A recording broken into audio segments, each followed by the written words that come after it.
Arturo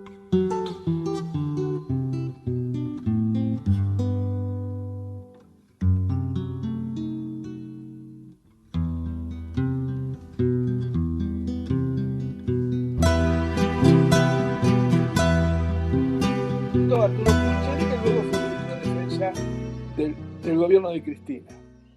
Y durante la época de Néstor estuvo junto conmigo, porque en un principio Fabricaciones Militares dependía del Ministerio de Planificación. Y otro tema central para él era la educación y el deporte. Y fundamentalmente también la salud. La salud era un desvelo de Néstor. Él veía con mucha, recordaba de chico Gallegos, cuando yo fui a vivir en el año 82, tenía un hospital muy precario, era una prefabricada. Una prefabricada, si bien con estructura de aluminio, pero una prefabricada al fin, muy limitada, tenía 7, 8 camas de terapia intensiva.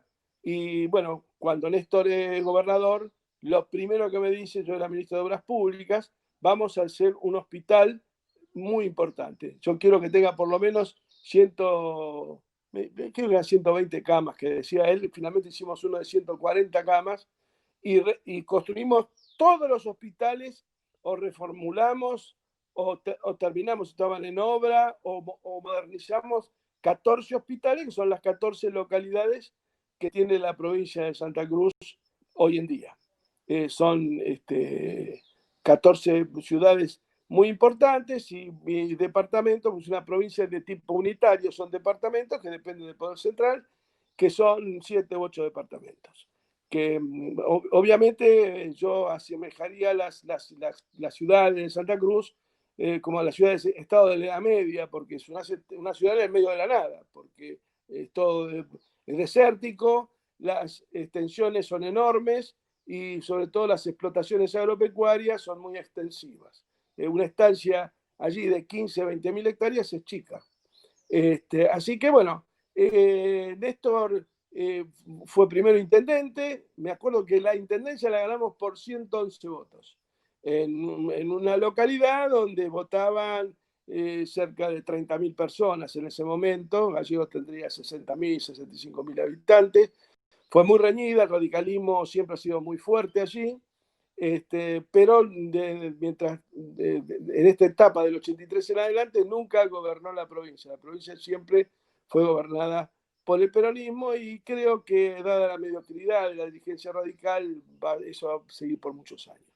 Bueno, hicimos los primeros 2 mandatos, 2 reformas constitucionales, que también se ganaron con mucha holgura, la primera con mucha más holgura que la segunda, y fundamentalmente luego de la segunda, la crisis en la Argentina con el triunfo de la Alianza se profundizó y Néstor, producto de la crisis, empezó a tener muchísima relevancia por su estilo, por la dureza y la firmeza, diría yo, con que defendía sus convicciones.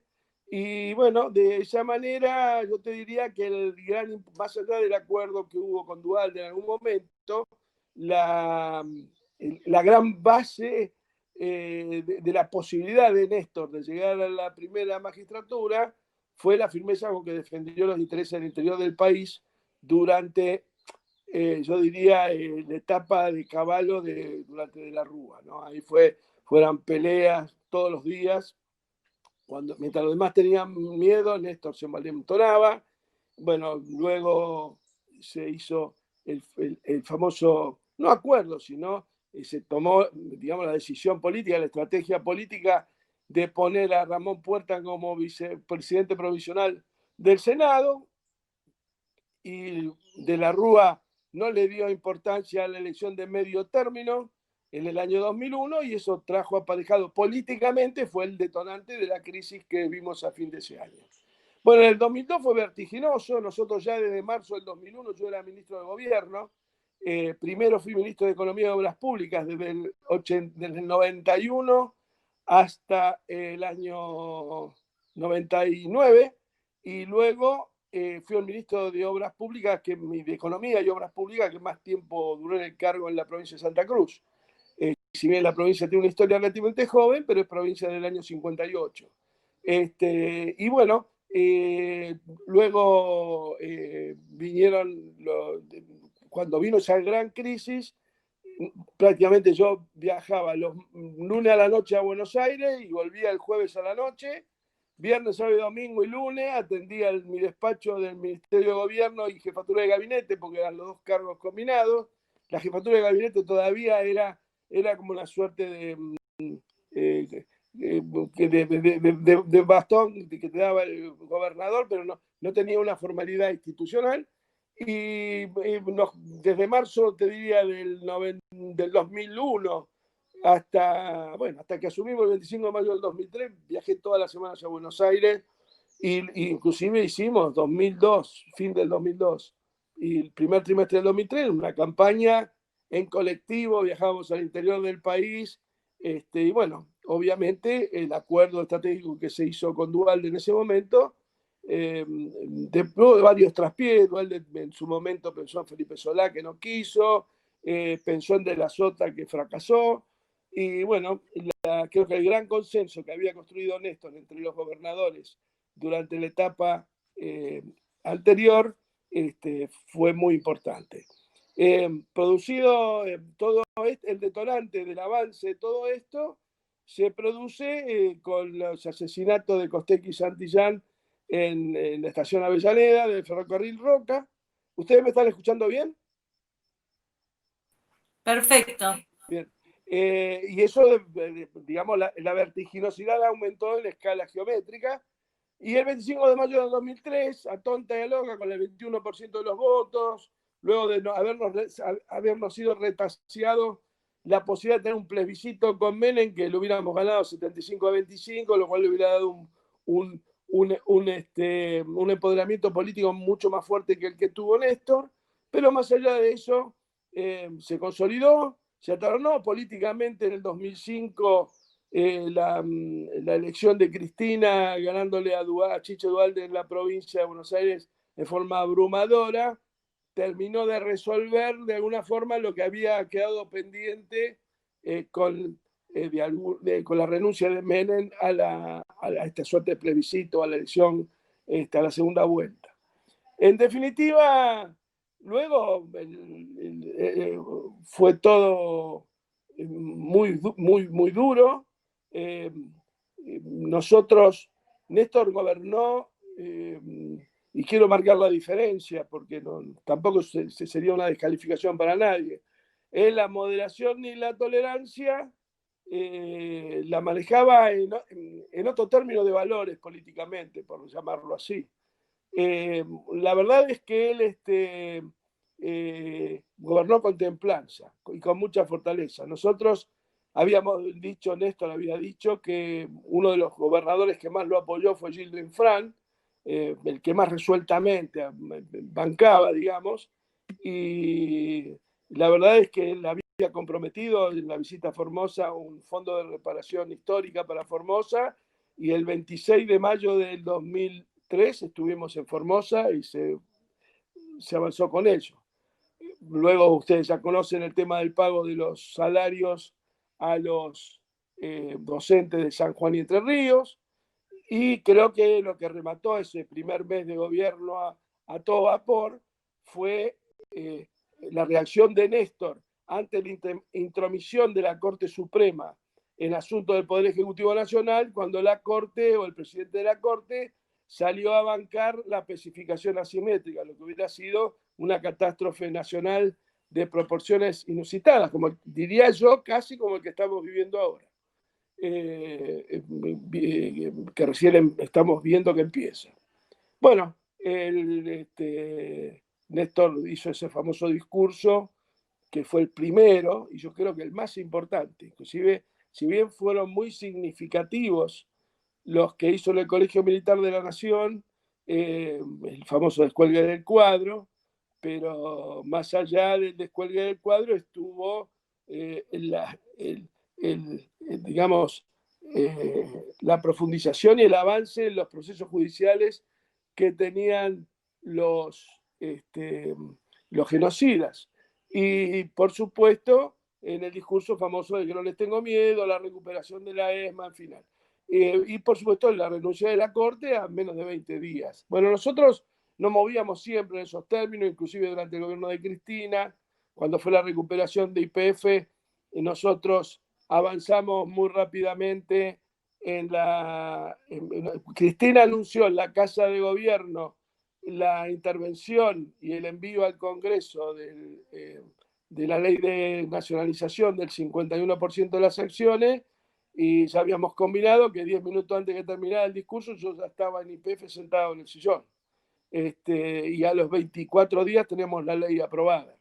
Que cuando vimos el caso de Vicentín, yo lo marqué eso, porque evidentemente la moderación y la tolerancia, cuando excede el marco de lo ideológico y de las convicciones, lo que traen son dudas, y no se puede gobernar en la duda, se tiene que gobernar en la convicción, en la certeza, y fundamentalmente, como dice la verdad del peronismo, y Néstor en eso, yo lo dije todos estos días en las charlas que hice, en una esponja, ¿no? En el tema yo jamás le escuché a Néstor repetir ninguna de las verdades del peronismo, pero les quiero decir, compañeros, que en el accionar de él estaban concentradas esas 20 verdades, y sobre todo en esa que dice que un buen gobierno es el que hace lo que un pueblo quiere. Néstor vivía, escuché, era un gran escuchador, tal vez un neologismo la palabra, pero un hombre que escuchaba mucho.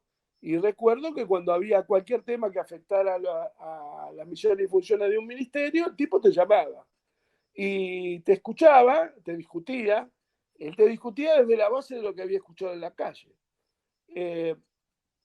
Y tal vez vos habías tenido una reunión de equipo técnico, habías avanzado en encontrar el agujero al mate técnicamente para resolverlo en forma ordenada y muy ajustada, muy a derecho, y él te tiraba todo abajo. Y luego un día te llamaba, a los 2 días, a las 48 horas, y te decía, mira, ¿viste eso que te pregunté el otro día? Bueno, lo vamos a hacer así, así, así. Y vos veías que gran parte de lo que él tomaba en la decisión era de alguna manera lo que vos le habías dicho, pero misturado con lo que la gente le había pedido y reclamado. Y nunca tuvimos ningún problema, porque está claro que todas las causas que hemos tenido están armadas. No hace falta más que ver el tema de la investigación de Ramos Padilla en Dolores. El último fallo de Ramos Padilla es tan esclarecedor y está tan oculto, inclusive por los propios compañeros, que se sienten vergonzantes de las políticas que aplicó Néstor muchas veces, y fundamentalmente vergonzantes a través de el temor y el hiperrespeto o el sobrerespeto a la tapa de Clarín y La Nación. Vos ves que muchas de las medidas, cuando dicen, por ejemplo, que el de Vicentín, él creía que le iban a salir todo a aplaudir, y en realidad yo lo aplaudí, yo estaba de acuerdo con eso, y lo dije. Y 4 tapas de Clarín se lo voltearon, porque no vamos a convenir, muchachos, que las marchas de estos antibarbijos, estos idiotas que van al obelisco, son, cuando ustedes ven la foto aérea, yo creo que cuando sale campeón argentino junior hay más gente en el obelisco. O sea, la verdad es que hay como un temor reverencial a la tapa de Clarín, y otros que pretenden hacer política con la tapa de Clarín. Mira, yo no hace mucho escuchaba circunstancialmente que estaba haciendo un trabajo manual y no podía cambiar de radio, y estaba la radio La Red a la tarde, y está este chico Johnny Viale, ¿no?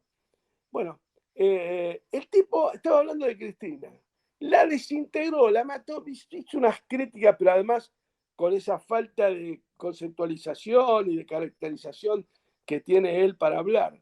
Bueno, cortó con él y salió una entrevista al ministro de Educación, Natrota.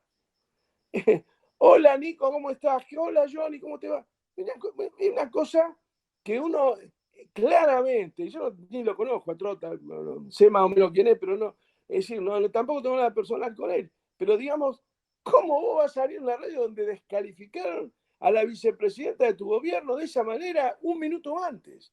Yo levantás la nota. Bueno, estas cuestiones, esta suerte de exceso de temor por los diarios y todas estas cuestiones, es lo que va haciendo de a poco que nosotros vayamos, lo que yo estuve diciendo estos días, que vayamos construyendo la candidatura del oponente, del opositor, que es con lo de Larreta.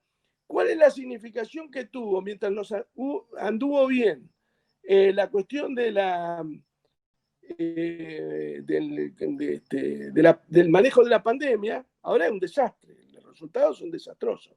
Pero en ese momento andaban bien, daba algún rédito político, de hecho la imagen del presidente nunca estuvo tan alta, lo sentábamos a la derecha a Larreta. Es decir, todo el rédito lo absorbía Alberto, pero Larreta en particular, Morales, ahí estando Milagros presa. Y mientras tanto, vamos al caso de Infran, que como decía anteriormente, tiene mucho que ver en que Néstor haya sido presidente. Hoy tiene 138 muertos, 138 contagiados y un muerto. Y no tuvo ninguna. Él es un ejemplo. En el resto del país, en realidad el tratamiento y la prevención de la pandemia, yo no quiero decir ni que fue un desastre ni nada, porque la verdad que es muy contagioso, que no se conoce la enfermedad en profundidad, etcétera, etcétera. Y, de alguna manera no se puede caracterizar como desastre o mal manejo. Ahora, al que mejor lo manejó, lo ninguneamos. Y al jefe del gobierno del lugar por donde entró la pandemia al país y se extendió a Gran Buenos Aires y luego al resto de la Argentina, y lo sentábamos a la derecha, el cargador. Y lo sentábamos a la derecha. Y por eso digo que con nuestra tolerancia y nuestra moderación estamos armando la candidatura del candidato opositor. Hecho por otro lado, que nos va a significar, nos va a traer un grave problema en cuanto a armar nuestras propias candidaturas. Porque obviamente cuando crece el enemigo, los compañeros se van desgastando. Y digo enemigo, no digo adversario. Néstor era un tipo que tenía una gran claridad para caracterizar al contrincante, si era adversario, si era enemigo. Bueno, estos son enemigos porque son el neoliberalismo. El neoliberalismo es el enemigo. La situación económica, a pesar de que muchos de los nuestros equivocadamente dicen que la pandemia es lo que produce esta situación, está claro que la pandemia puede acelerarla y profundizarla, pero nuestra situación se la debemos exclusivamente a Macri y al hecho de que al día siguiente de la PASO, cuando Macri nos echó la culpa a los que votamos al frente de todos de que el dólar se fuera a 60 pesos, bueno, el candidato a presidente nuestro dijo que, bueno, que el precio estaba bien. Hace pocos días hizo un comentario respecto a eso, que bueno, lo dijo, porque lo dijo, bueno. Pero eso no, en política no se hace. Y eso es lo que le permitió a Macri ahora, está diciendo que su gobierno finalizó el 11 de agosto, porque después Fernández habilitó los 60 mangos. Y ahí estamos en el problema. Y luego dijo, muchachos, quédense en la casa. Y recién, vamos a ser claros, salvo los fastos de la Asunción, que duraron horas, el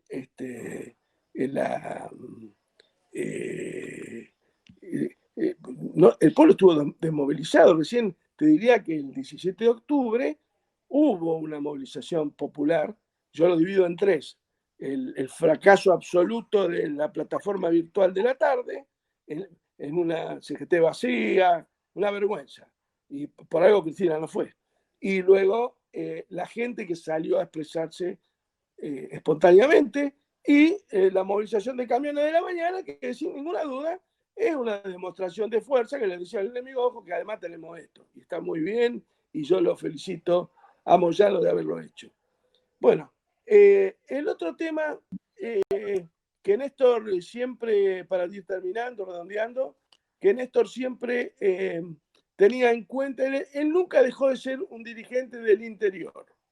Él siempre veía al país desde su gallego natal, un hombre muy arraigado a su tierra, bueno, como es Lali, mi compañera, que también es de ahí, y tienen un amor que tal vez no tengamos los porteños por nuestro propio terruño, porque es una tierra que es difícil, pero se hace querer profundamente. Yo hoy la siento como parte de mi arraigo. Además, en provincia de Buenos Aires estoy viviendo ahora y la verdad que los compañeros me han acogido de mil amores y yo estoy muy contento con ellos. Pero él tenía una claridad para analizar los problemas del país. ¿Dónde está la diferencia del flaco? Que él lo veía desde el interior, no desde el puerto. Es el único presidente, y digo inclusive más que el propio Perón, que si bien el peronismo tenía una política federal muy fuerte y Perón hablaba de los caudillos y demás, pero ninguno hubo como Néstor que tuviera una visión federal, porque él no era un gran teorizador del peronismo, sino, y mucho menos del federalismo, pero él era federalismo viviente. Él lo vivía y lo practicaba, así como les decía antes de la verdad del peronista, o quien leyó el libro Conducción Política del general Perón, y al que no ha leído le recomiendo que lo lea porque es muy bueno, y que lo discutan los compañeros. Bueno, si vos lees el libro Conducción Política, es Néstor de punta a punta. A mí nunca me dijo que lo había leído, ni tampoco me dijo que había leído a Maquiavelo, ni ninguno de ellos.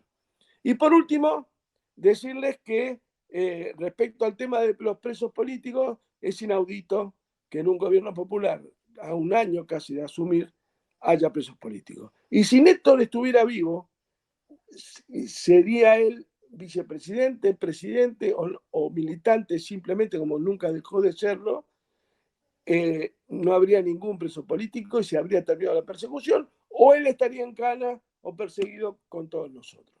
Esto yo lo tengo más que claro porque vi la pasión con que él defendió la causa de los compañeros desaparecidos, de los combatientes, en las mismas madres. Ayer escuchaba un Zoom donde hablaba Tati Almeida, la misma madre lo reconocen como un hijo más, y la verdad que no se equivocan porque si bien su mamá era una persona extraordinariamente buena, doña María Ostoy de Kirchner, una vecina ejemplar, y quiero rescatarla porque son personajes que obviamente no han tenido la relevancia de las madres de Plaza de Mayo, pero parió y crió a un dirigente como Néstor Kirchner y eso es muy importante. Dicho esto, que me extendí mucho, si tuviera Néstor me estaría cagando a pedo, queda a la orden de la moderadora y los compañeros para responder las preguntas e intercambiar que ustedes crean conveniente. Bueno, gracias, Julio.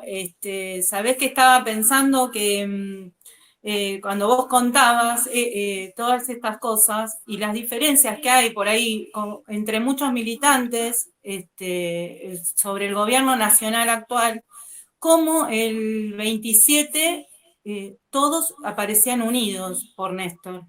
No es que hay podemos tener diferencias entre los militantes con respecto a Alberto, al personaje, no estoy hablando de Alberto, pero sin embargo Néstor, en todos los militantes, en la variedad de militantes que hay, en la cantidad de agrupaciones que hay, Néstor estuvo presente el 27. Entonces, eso indica esto, me Eso es parece, el ¿no? respeto a Indica las convicciones del compañero. exactamente. Y a esto que decías vos, este acercamiento al pueblo, esto de ir todos los viernes a la reunión del colectivo. No tenía pasión. Y los martes había reunión de responsables, porque así como conducción política habla de los cuadros intermedios como base para tener no una masa informe, sino un pueblo movilizado, él le daba mucha importancia. Los martes había reunión de responsables, los que teníamos o básicas a cargo, o en el caso mío, que siempre estuve en equipo político técnico junto con la gobernadora ahora Alicia Kirchner.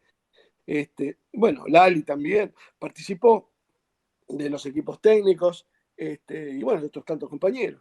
Pero bueno, eso estábamos movilizados todo el tiempo y, como decía Néstor, activados y operando. Bueno, yo vi a Alejandro que había levantado la mano antes. No sé si ahora quiere hablar o quién. Hola, buenas tardes. Hola, hola. Después Ángel. Buenas tardes a todos. ¿Perdón? Escucho. Yo, así como quería Néstor, vamos a hacerlo dinámico. Una preguntita corta para que no se extienda tanto. Yo quería saber qué le quedó a Néstor por cumplir o por lograr para el pueblo argentino y qué nos diría Néstor a nosotros hoy para que podamos, no sé, ver la forma de lograr más cosas para el pueblo. Mirá, hay que leer lo que habría que hacer y lo que haría Néstor, no tengas dudas, con matices, seguramente, y tampoco me quiero poner a hablar de él porque, como muchas veces me preguntan, ¿vos eres amigo de Néstor? Y digo, ¿cómo te voy a decir que era amigo si él está muerto? No me puedes mentir, decir, no éramos amigos, vos eras militante. Bueno, y además tenía una frase siempre que decía, la política no es un club de amigos, ¿no? O sea, ponía la amistad en una instancia, en una caracterización que la desobligaba de la política. Vos como amigo podías tener algunas cosas y demás, pero en política era otra. Mira, el artículo 40 de la Constitución del 49 es muy claro. Y creo que no hay salida si no es aplicando eso. Hay que recuperar, a nosotros nos faltó sobre el final, yo traté de impulsarlo, pero bueno, no tuve éxito, no viene ahora el caso a hacer el detalle, pero yo quise, nosotros habíamos recuperado el correo, el espacio radioeléctrico, habíamos recuperado las FJP con la mano de Amado, que bueno, no por nada él está preso en su casa, pero está detenido todavía. Y bueno, en el caso mío en particular, fue que recuperé YPF, Aerolíneas, Aguas Argentinas. Y bueno, eso, ni que hablar de Ricardo y Jaime y Schiavi, que están presos por un accidente que quedó palmariamente demostrado en el juicio de 11-2 que no fue responsabilidad en absoluto de ninguno de nosotros, que pudimos haber cometido errores, un montón de cosas, pero de ninguna manera ese accidente, esas 50 muertes son imputadas a nosotros. Esto es como si nosotros hoy le imputáramos a Ginés los 30.000 muertos del coronavirus. Sería una injusticia absoluta. Pero bueno, yendo a la pregunta, ¿qué plantea el artículo 40 de la Constitución? La recuperación del comercio exterior, y en el caso de Perón nos tuvo que nacionalizar los servicios de energía porque estaban en manos inglesas, pero eran empresas privadas. Él tuvo que expropiar. Ahora no haría falta expropiarla. Hay que recuperar el manejo para el Estado. De norte y de sur era uno de mis objetivos. Lamentablemente no lo pude lograr, pero no es difícil resolverlo porque son contratos que están todos violentados, están incumplidos, como estaba incumplido el de agua, como estuvo el de aerolínea, el propio de YPF, el del espacio radioeléctrico y el del correo, ni que hablar que por algo fue el primer emblema nuestro, fue recuperar el correo de la fabulosa estafa de la quiebra a que lo habían llevado los Macri. Estos días estuvimos viendo a uno de los hijos tratando de echarle la culpa a Moreno de la situación, una vergüenza. En realidad ese libro que se escribió, yo tenía otro respeto por Santiago Donel, pero la verdad que se me cayó un ídolo porque el libro es muy poco serio y Mariano Macri, la verdad que es lo mismo que a Mauricio, nada más que cuando eran chiquitos se robaban las bolitas. El mismo sentimiento, debo decirles, que me alberga por el caso de Dolores Echeverría. Pero bueno, el artículo 40 de la Constitución. Y además, ¿qué dice ese artículo? El comercio exterior para el Estado Nacional, porque los recursos exportables son de todos los argentinos, porque es la riqueza nacional, y eso no significa hacer una reforma agraria, ni sacarle el campo a nadie. Eso significa quitarles el negocio a 8 vivos que se quedan con la riqueza del país, que son las cerealeras, una de las cuales es Vicentín, que además lo defraudó y estafó al Banco Nación, que es de todos nosotros, con lo cual a nosotros. Y bueno, y hay varias, está Noble, está Cofco, un montón de ellos. Todo ese negocio tiene que ser del Estado Nacional.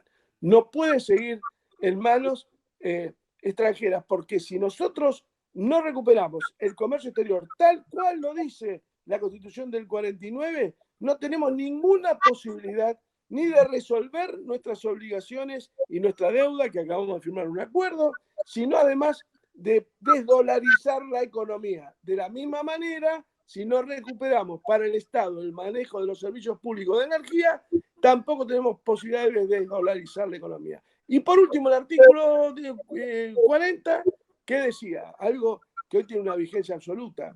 Dice, mire, el Estado, el resto de la actividad económica, sacando el comercio exterior, los servicios de energía y servicios esenciales, será privado.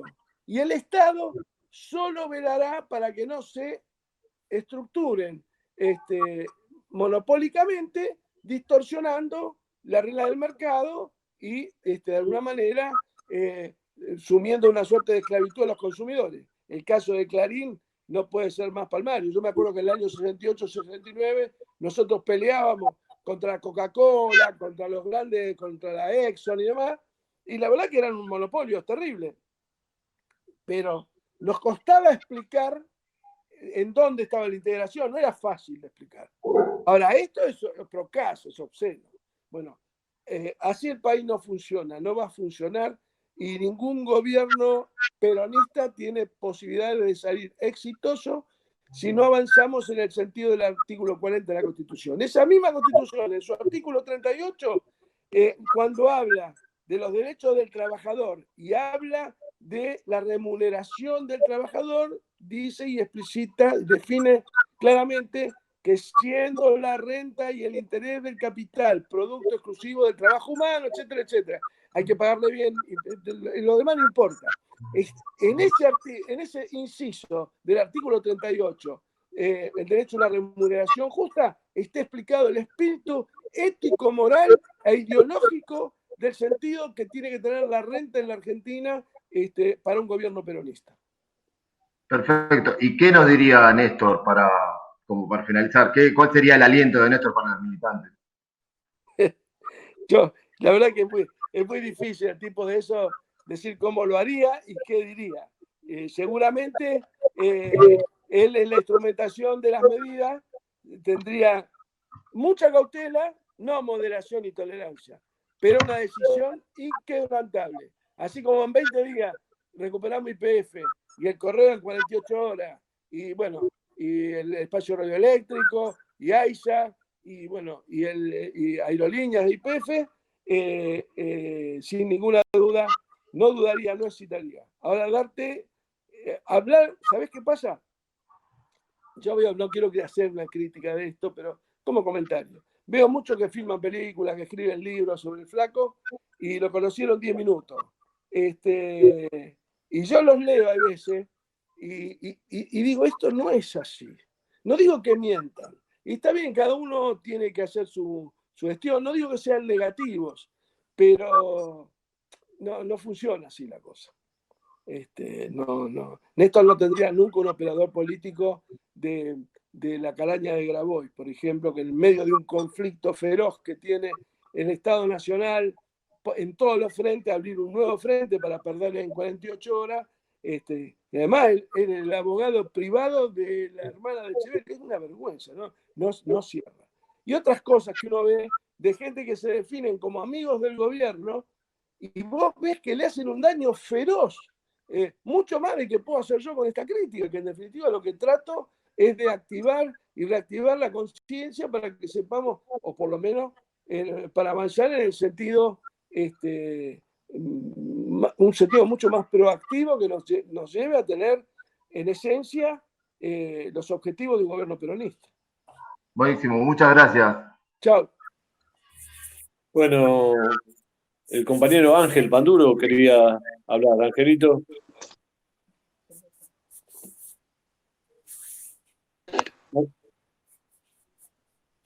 Ángel.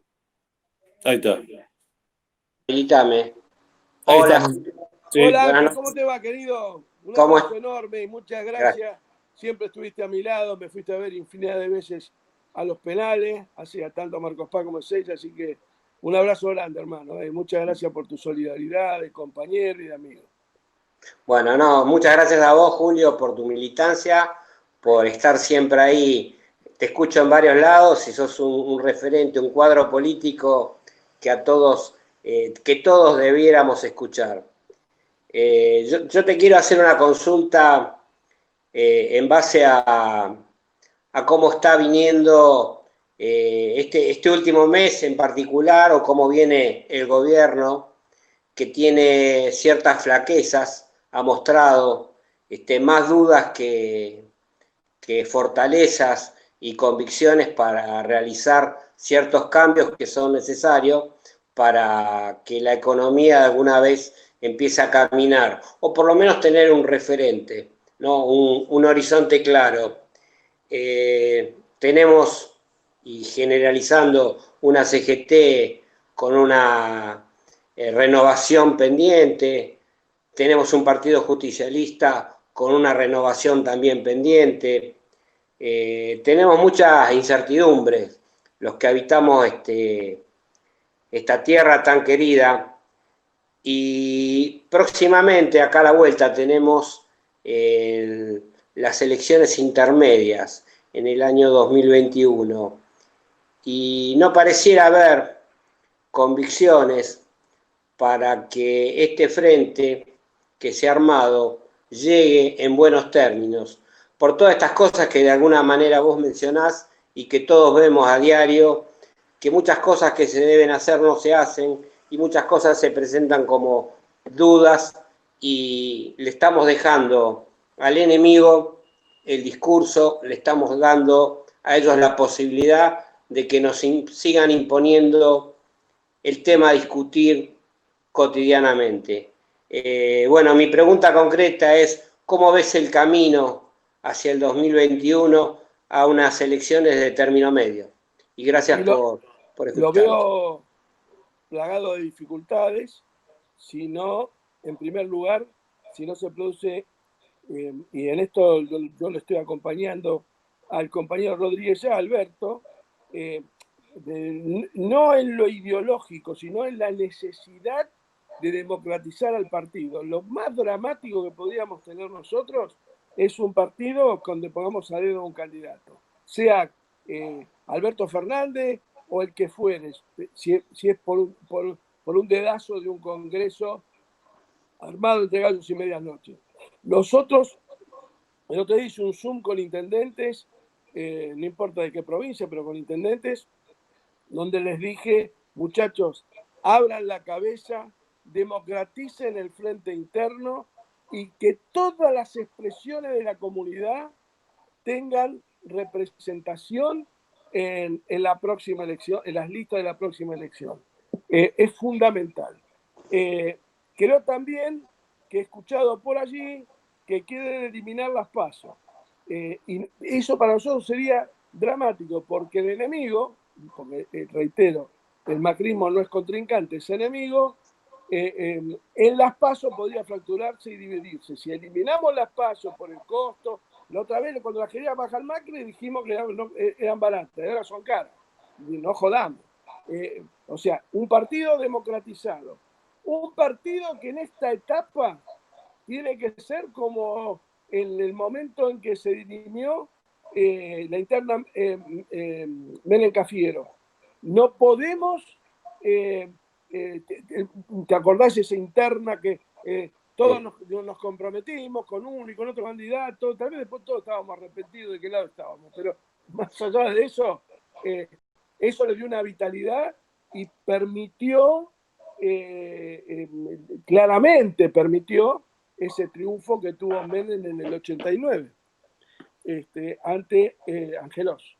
Y más allá de lo de que después fue el gobierno de Menem, no tengan ninguna duda que el de Angelos hubiera hecho lo mismo, pero mucho peor. Así que no hay que joder con eso, ni hay que regalarles ese debate a la oposición. Nosotros tenemos que tratar a la oposición como un todo, no tenemos que ayudarla a dividirse. Si está dividido o no, es un tema menor. Cualquier persona que apoye a Rodríguez Larreta o a Macri no está con nosotros, es parte del histórico 32-33%. Ángel Oz, con el desastre de la hiperinflación alfonsinista, sacó 38% de los votos, muchachos, con una interna nuestra impecable, donde hubo un claro ganador, donde no había discusión. Si nosotros nos equivocamos en el armado de lista y no abrimos la cabeza, mira, yo recuerdo siempre, ya que estamos hablando de Néstor también, la anécdota es esta. Había compañeros en gallegos y se ponían ellos de presidente. Y Néstor los reputeaba, le decía, ustedes son locos, no, poné a la compañera que tenga más historia en el peronismo, una que haya conocido a Eva Perón o alguno de los... Alguien que sea respetada por su antecedente, y vos tenés que militar en función de la presidencia de esa compañera o compañero, o que haya hecho cosas por el pueblo. Tenemos que tener candidatos que sean pristinos en el sentido de que la gente los vea decididos a pelear por sus intereses. Si no, no va a servir.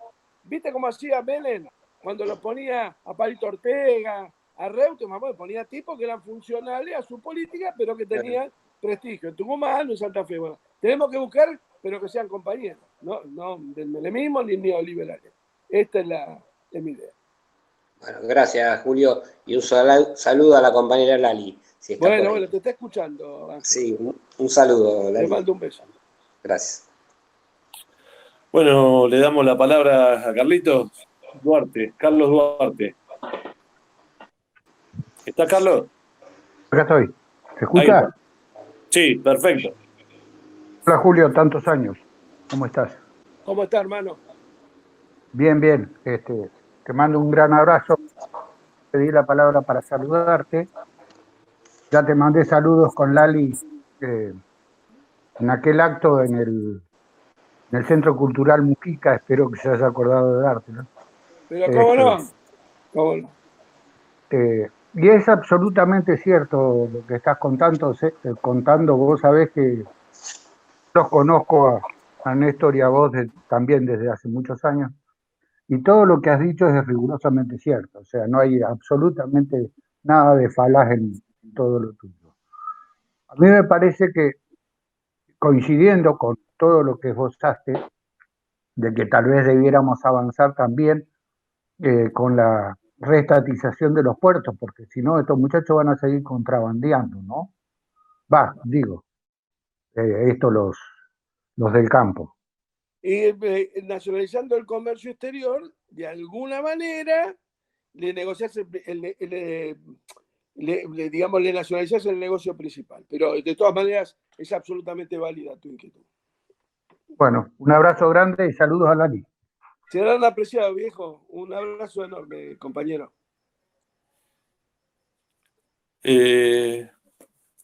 Aris Recalde, vos levantaste la mano.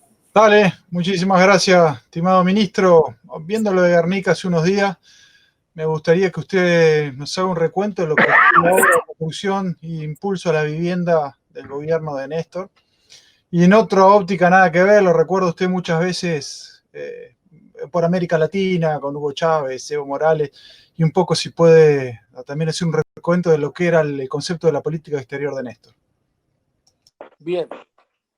El tema de Guernica, yo no soy exégeta de Luis Delía, pero el otro día publicó un mensaje, ponía un video de Néstor. Entonces Néstor decía que entre el costo de la contención, el costo político de la contención y el costo político de la represión, él se quedaba con el costo político de la contención. Evidentemente creo que, y coincido en el sentido de que la toma fue operada por algunos jefes del denominado movimientos sociales, que no sé, para mí el movimiento social por antonomasia fue, porque ahora está desarticulado por la presión de Milagro, pero evidentemente la Tupac podemos decir que ha sido un ejemplo de movimiento social y de realizaciones en el área de salud, deporte, esparcimiento, etcétera, etcétera. Pero no me quiero ir por las ramas. Creo que algún comentario que hizo el gobernador echándole la culpa a los partidos clasistas, ¿viste? ¿Viste? No podemos ser tan ingenuos. Yo soy peronista, siempre estuve enfrentamientos ideológicos con los partidos clasistas, pero debo reconocer que cuando estuve preso, a mí y al resto de los otros presos, los compañeros del PC, hoy puedo decir que son compañeros, porque el tipo que te va a ver cuando está en cana y te reconoce como preso político es un compañero, cosa que no han hecho algunos que dicen que son compañeros. Sí. Marcelo Parrilli es un hombre del trotskismo y venía, te digo, cada 15 días a verme a mí y a Esteche. Creo que tenemos que recategorizar algunas relaciones. Me extraña en Axel que haya definido que el problema eran los compañeros de los partidos clasistas, con los cuales no se escucha. La más de las veces nos hemos puteado, pero nunca reprimido. Por lo menos no era la política de Néstor, claramente. A mí, estando en Santa Cruz, fui ministro de gobierno, pero acá nunca tuve relación con la cuestión de seguridad. Creo que tenemos que ver y mirar, por nosotros somos militantes políticos, para hacer un análisis serio. Cuando vamos a la partida presupuestaria del Ministerio de Hábitat, vemos que tiene una subejecución presupuestaria del 46%. Y eso a mí me preocupa muchísimo. Creo que hay un compañero que está trabajando con La Roca en provincia que se llama Pascolini, que de hábitat sabe mucho y me parece que podría aportar mucho. También me vino a visitar varias veces. Estuvo en el área de tierra y hábitat durante el gobierno de Cristina, sobre el final. Gran compañero y es arquitecto, es colega mío, pero es un gran compañero y un gran conocedor. Cuando vemos la subejecución de la partida, ahí tenemos no ver en los partidos clasistas, hay que ver en la subejecución de la partida. Porque podría que no tengamos partida para comprar un ladrillo, pero generar los procesos de organización política, de armado político, de contención política para evitar la toma, es una obligación y ver de qué manera le vamos dando respuesta a los distintos compañeros. Creo que por ahí pasa la cosa. Respecto a la relación de Néstor, la política exterior de Néstor, era una política, primero, una política de malvinizar la relación con Inglaterra, claramente. Luego, buscar en Latinoamérica la coordinación y el trabajo constante, permanente y armónico con los gobiernos populares que nos habían precedido, porque nosotros cuando asumimos el 25 de mayo del 2003, bueno, Fidel estaba desde el 60, estaba también Lula, ya electo. De hecho, Néstor lo va a ver antes de asumir. Y por supuesto, Hugo Chávez, desde el 99, y creo que la cuestión del nacionalismo revolucionario que abrazaba Hugo en ese momento nos conjugaba. Y obviamente en materia de la cuestión energía y fundamentalmente de la pelea que nosotros estábamos dando con las grandes compañías extranjeras productoras de petróleo en la Argentina, Repsol, ESSO, Shell, Néstor y la relación con Chávez tuvo un efecto muy importante en poder mantener la posición de desdolarizar el precio de la energía en la Argentina, a través de subsidios por un lado y a través de la provisión de combustible cuando nos querían el año... Vos fíjate que en abril del 2004, respecto a abril del 2003, había crecido el 35% el consumo eléctrico. En la época de Macri bajó el 25% en 4 años.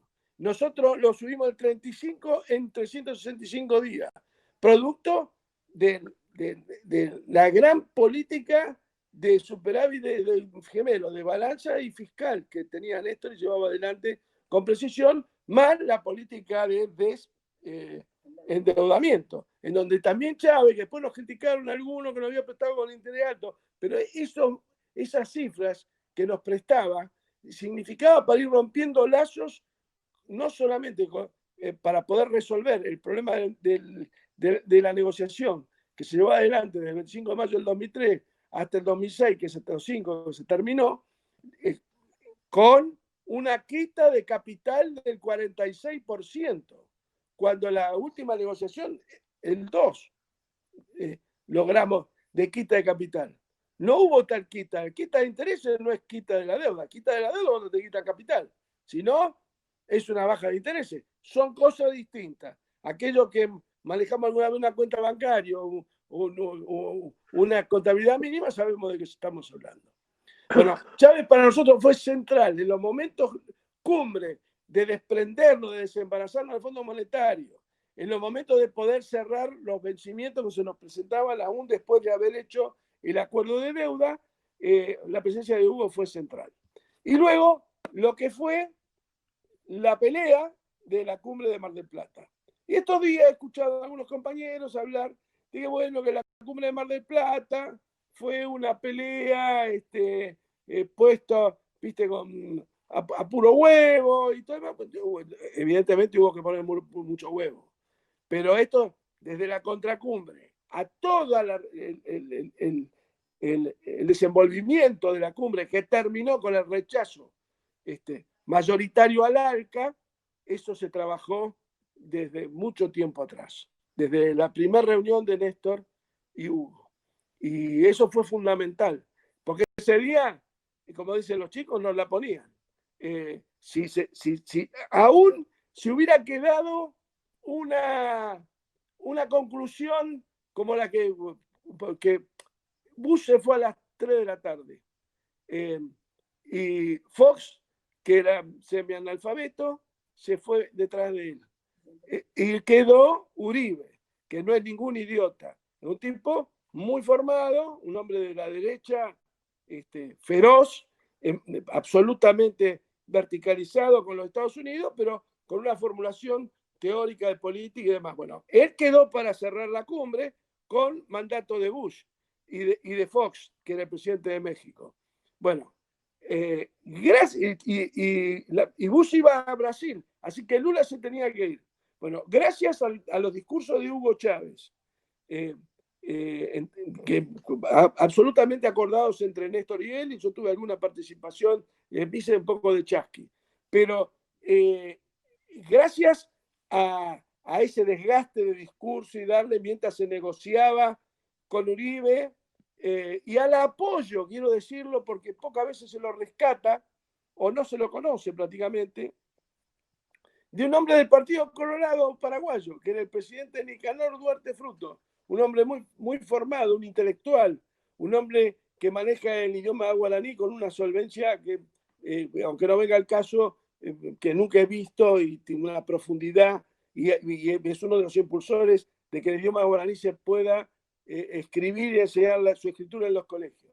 Bueno, gracias al voto de Nicanor, de Duarte, junto con Chávez y los países de las Antillas menores del Mar Caribe, y a nosotros, y al voto de Uruguay, creo que acompañó en ese momento, no fue de los más entusiastas, pero acá gracias a la contracumbre que dilató tiempo, que generó tensiones, pues eso, pero no fue solo huevo y coraje. Hubo un trabajo muy grande de Néstor en los años anteriores y los posteriores. Lamentablemente, su salud y la de Hugo nos jugaron una mala pasada.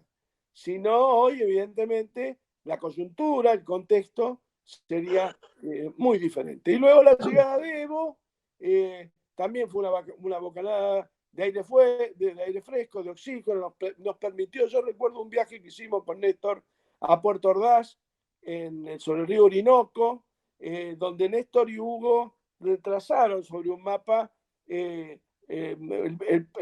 la construcción de un posible gasoducto de ida y vuelta, en donde podía ingresar gas de Venezuela, gas de Bolivia y gas argentino. O sea, generar un mercado común del gas y de la energía que sin ninguna duda hubiera significado un futuro muy diferente. Pero la historia en eso es generosa, en tanto y en cuanto nosotros nos manejemos con templanza y con firmeza y no resignemos convicciones, seguramente nos dará revancha.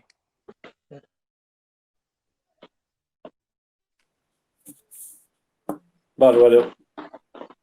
Aritz, ¿querés preguntar algo más? ¿Estás, Aritz? Sí, de 10, gracias. Bárbaro.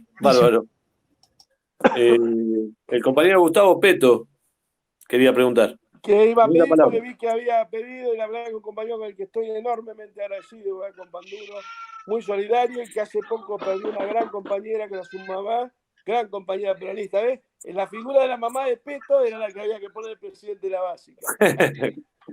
Así que te escuchamos, Petto.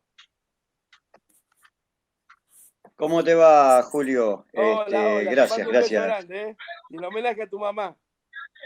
Lo mismo para vos. Sí, bueno, es una época muy rara para perder a la madre, pero bueno, es lo que me tocó Bueno, hace 15 días. Te agradezco las las cosas palabras. pasan y hay que actuar en consecuencia.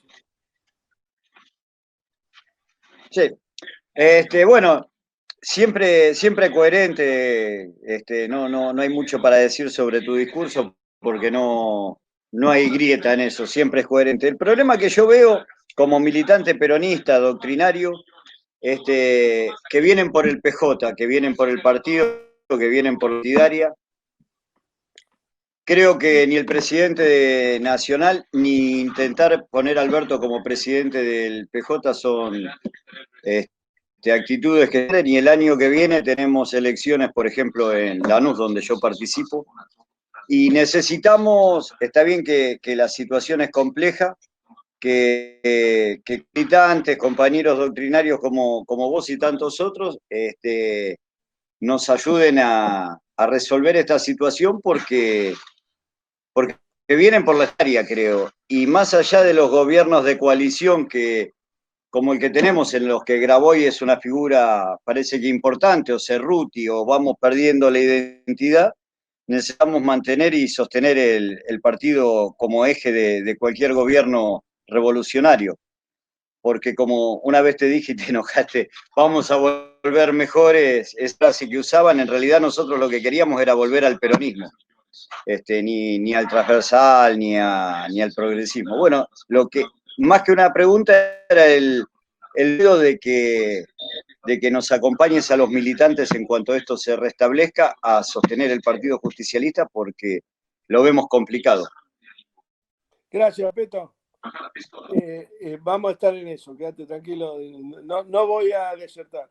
Y un tema también importante, un dedazo para que Alberto Fernández sea presidente del partido, miremos el PJ Capital, que de ahí viene, y toda su estructura del famoso Vamos Alberto, toda esa agrupación, Santa María y compañía, son los campeones de perder elecciones. Creo que la última vez que se ganó en la capital fue con Herman González. Fíjate vos de lo que estoy hablando, que fue un ganar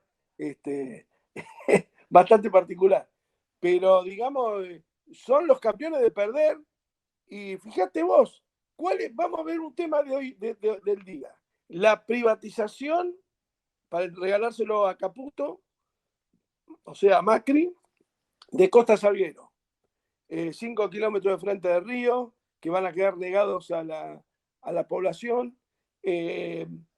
Bueno, quiero que me digas una medida, una denuncia, una presencia, un acto que haya organizado el PJ Capital en contra de esa medida. Entonces, ya, yo siempre lo digo, a lo mejor alguno de ustedes me escuchó, la complacencia que tienen con el macrismo en la legislatura, porque aunque tengan minoría, también ellos tenían minoría en el 2013-2014, mirá los desastres que nos hacían. Nos llenaban de denuncias, muchos tuvimos 2 años y pico presos por esa denuncia que hacían porque operaban políticamente en términos judiciales. Bueno, ni una denuncia. La verdad es que recuerdo siempre la interna entre Alfonsín y Contín en el 83, Carlos Contín era el presidente del partido radical antes que Alfonsín le ganara la interna. Y en el discurso de cierre de campaña para la interna al comité, ahí donde se juntan ellos, el comité central, Alfonsín le dijo, mire, acá hay una gran complacencia de Contín con algunos sectores del peronismo y de la dictadura militar. Y dijo, de la complacencia a la complicidad hay un solo paso. Creo que más claro que eso, echémosle agua, ¿no?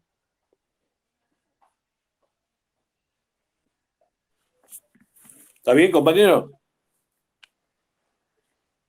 Gustavo. Agradecido, muy claro como siempre, Julio. Ya seguiremos hablando. Muchas gracias. Un beso, te haga conmigo. Un abrazo. Otro para ustedes. Gracias.